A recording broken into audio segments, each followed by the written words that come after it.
EDG. Please use the Zoom hand raise feature if you would like to ask a question. Recording in progress. We will begin with a question from Michael Czar from Upcomer. Hello, Bankai. Congrats on the win.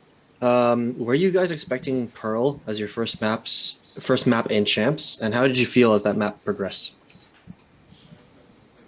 It's definitely something we didn't really expect, but we were prepared for it. And as the map went on, it was pretty obvious that it's still in a very unrefined stage. So, but it's good though because it gave us the data on what to work on to, like, improve Pearl for the next map. Thank you. We'll go to Declan next. Hey Venkai, I don't know if you noticed or somebody told you after the match, but this series actually broke the Copenhagen concurrent viewership record.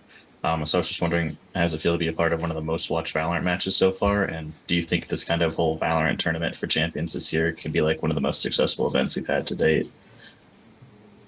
Hi Declan, I remember you. I actually didn't know that actually. That's pretty insane. I just hope that, I mean, it's an honor to be part of such a huge tournament and to have so many people thinking that my match against EDG was worth watching even more than the grand finals not the grand finals, but even more so than in Copenhagen. It's a nice feeling. Yeah, it's nice. Thank you. We'll go next to Rohan from esports.gg. Hi Venkai, congrats on the win. You spoke about Pearl and how you guys adjusted to Edward Gaming's strategy in this game. Do you think in this tournament Pearl is going to evolve, and will it be an X factor as we go deeper into the tournament?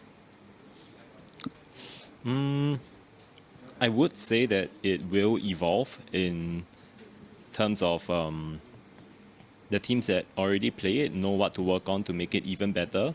But at the same time, there's going to be even more teams that have probably prepared it and we've not seen anything from them as well. So it's going to be a very weird push and pull kind of thing as the tournament progresses. Thanks. We'll go to Arnab next.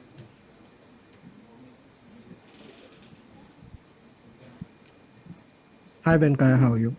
First of all, congratulations. My question is, Icebox is one of the strong map, and can you walk us through what went wrong? I think the team never really thought of Icebox to be one of our good maps to begin with. It was just more of pick it because we think that they are not as good on it kind of picks. And obviously we were wrong. It was a gamble. But yeah, I have to give like full credit to the way that EDG played because the game plan that they had was rock solid and there were very little things that we could do against it.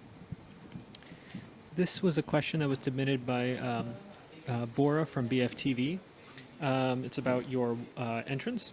You had great engagement and fun around Turkish fans with your outfit, Ice Cream Guy. Can you please share the story behind the selection of your opening outfit? It just felt so fitting because I try to follow the theme of the place that I'm at as best I can. And what's more iconic than like a Turkish ice cream man, you know what I mean? It's just a shame that I couldn't get like the long ice cream stick, and I had the idea of getting real ice cream, but I don't think it would have worked out well. So I had to go with like a prop. Nice. We'll go next to Yuan from Esports Driven. Thank you. So we love to see the Cypher Arena composition on Heaven. Do you plan to play more like exotic comps further into the competition? Thank you. It depends. It completely depends on what team that we're facing and what kind of playstyle they have. So we just figured that the Reyna Cypher that we ran was more fitted towards EDG. We'll go next to Michael Czar from Upcomer. Hello again. How was it prepping against a team like EDG, obviously coming from China and, you know, their main sort of experience, I guess, in VCT was from the LCQ? Like, how was it prepping against a team like that? We didn't really have a lot of data to go off of, because we don't know how much of what they had in LCQ they were gonna keep. So we kind of cracked down their play style and how they like to play instead of like specific strats that they like to do. So we just kind of studied their habits and stuff and what kind of IGL style they have. So we just made a game plan against that instead of specific strats. We'll go next to Sons of KS. Thank you very much. Congratulations for your winning. And how was the strategy of going with Reina and having a very positive result? Wait, sorry, can you repeat that? Sorry. How was the strategy with of going with Reina and having a very positive result? Because in the chat, every people did say it's a bad pick. I don't know. Like, I just feel like Reina is just a thing that's very catered to us, like the team. And whenever we run it, we always know. I think we just know when to use it and how to use it because when you put Reina on a person like Jing, he just goes crazy with it. Like, so it's easily his best agent on the map, and it's not something that we really care about. If people say it's a bad pick or not, we know that it's good. That's why we use it. Thank you very much for the answer and good luck. And I think our last question will come from Pedro Romero from Blix.gg.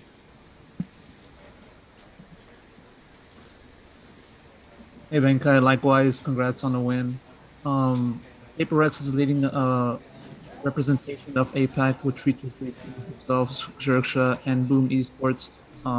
Given that you guys just finished as runner-ups in the last Masters, there's already more expectations than in a way more pressure for this and also the entire region to to keep the momentum going and to continue to post it that's on that front. So what do you make of the current form of team this tournament at this moment in time? Pedro, I think your question kind of cut off at the end. Can you just give us that last part with the question? What do you make of the current form of the APAC teams at this moment in time? It's hard to give you a definitive answer because only one of us from the APAC region has played. And I think it's unfair to say that, APAC is going to do great or, APAC is maybe not as good as the other regions when we haven't even seen them play yet. So I don't think I'll be able to give an answer that I'll be happy with until I see them play. Awesome. I think that wraps up all the questions that we have. Benkai, thank you so much for taking the time to speak with us today. And this concludes our final scrum for this set of interviews. We'll be back with a couple more one-on-ones that have been approved. Thank you. Thank you.